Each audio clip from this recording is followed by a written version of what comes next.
how do we go about this?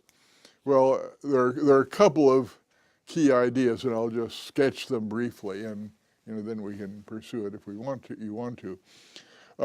One concept that I think is very important and is pretty widely recognized as important is what is known as a free will defense or a free will theodicy. It's the idea of an explanation. What you're after is an explanation of how it is that God, who is good and loving, can nevertheless allow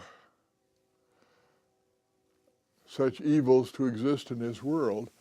And the free will approach points out that God has endowed us with free will, with the power to choose between good and evil.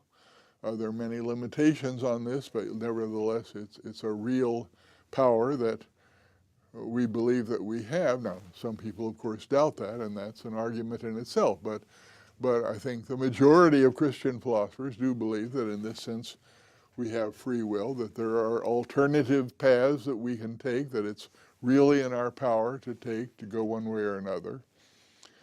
And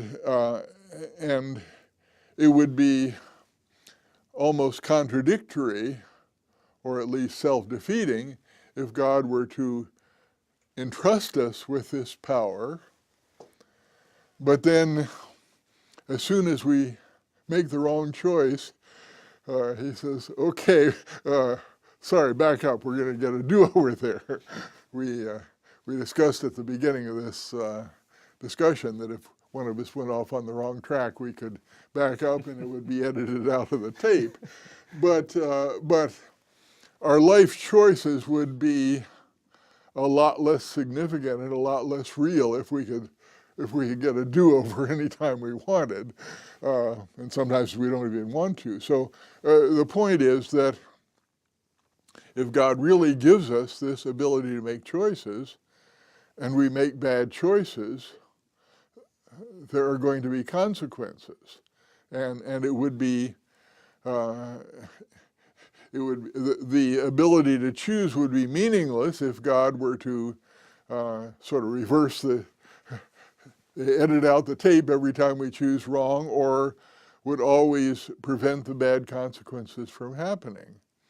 And so a tremendous amount of the evil that we see in the world is a result of the bad choices humans have made, and we make some really, really bad ones. One way of looking at this is that God is endowing us with this power to choose is taking a risk. You know, if you let your 16-year-old drive your car, you're taking a risk. God willing, he'll be all right, but in handing the keys over, you're giving up some of your control over what happens with your car.